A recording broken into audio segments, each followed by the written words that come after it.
The U in our acronym, Muslim, stands for Unreliable Revelations. And here I want to talk about faulty ethics, factual errors, and feigned eloquence. While Islam relies on a multitude of revelations, only the Quran is considered to be eternally existent as the word of Allah. Muslims regard it as uncreated and unalterable, without error, having ethics beyond question, and eloquent above anything the world has ever known. But in reality, the emperor has no clothes. Faulty ethics. Let me go through 5 commands in the Decalogue that are broken in the Quran. You shall murder, you shall commit adultery, you shall steal, you shall give false testimony, and you shall covet. You shall murder. Islamic terrorist attacks are directly mandated by Allah, who spoke to Muslim devotees saying, when ye meet the unbelievers in fight, smite at their necks. Adultery.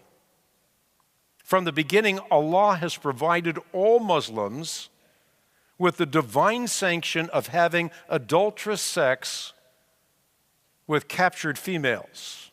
Quote, those whom your right hands possess. Steal. After casting terror into the hearts of people of the book, we have the advice from Allah to steal their houses and their goods. False testimony. Many of you are familiar with CARE, the Council for American Islamic Relations.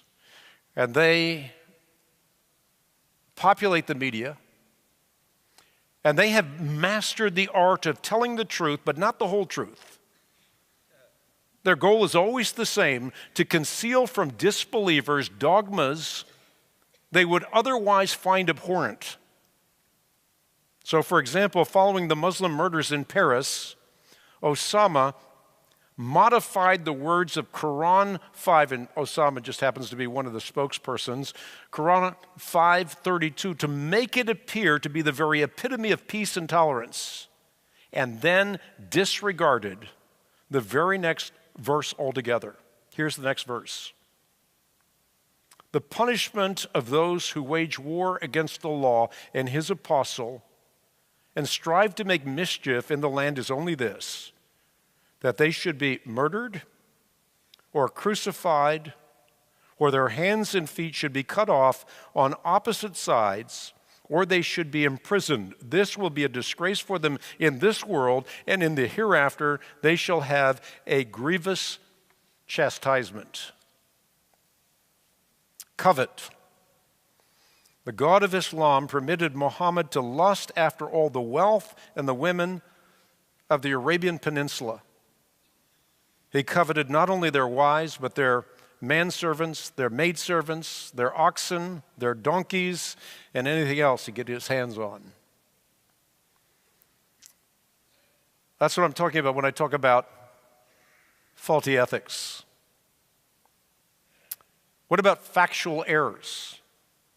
The Quran overtly denies the central event in the Christian belief structure, an event that is rooted in history, the crucifixion of our Lord and Savior Jesus Christ. They crucified him not, says the Quran. And the story is that God made someone look like Jesus, and the look-alike was crucified in place of Jesus. So Christ was never crucified, and therefore Christ was never resurrected. A second factual error that I'll outline for you is the Trinity. In either mulish misconception or malicious misrepresentation, Allah recasts the Trinity as the Father, Mary, and their Son Jesus. With respect to the Holy Spirit, well, he's confused with the Archangel Gabriel, who dictated the Quran to Muhammad over an alleged period of 23 years. So we have faulty ethics and factual errors, and we also have feigned eloquence. And as with feigned modesty or feigned humility, feigned eloquence is not real, it is imaginary. Quranic arrangement is atrocious. Its prophecies are singularly unspectacular, and its elegance is grossly overstated. As I mentioned earlier, the emperor simply has no clothes. Let me quote Scottish social historian Thomas Carlyle, who, by the way, was a fan of Muhammad, but this is what he said about the Quran. I must say it is as toilsome reading as I ever undertook. A wearisome, confused jumble, crude, incondite, endless iterations, long-windedness, entanglements most crude. Now let me add one other point. And that is that the Quran is actually two Qurans. There's a Meccan Quran and there's a Medinan Quran. When Muhammad was in Mecca, he was an itinerant prophet. And so peaceful things were said about people of the book. You can find peaceful and tolerant statements in the Meccan surahs of the Quran. But when he fled to Medina, he became a ruthless warlord. And so the distinction between the surahs in the Meccan Quran and the Medinan Quran, if you will, are very, very different. So someone can quote the Quran and make it sound very peace-loving, but the peace-loving verses, by and large, have been abrogated. And so the Quran becomes the epitome of intolerance and lack of peace.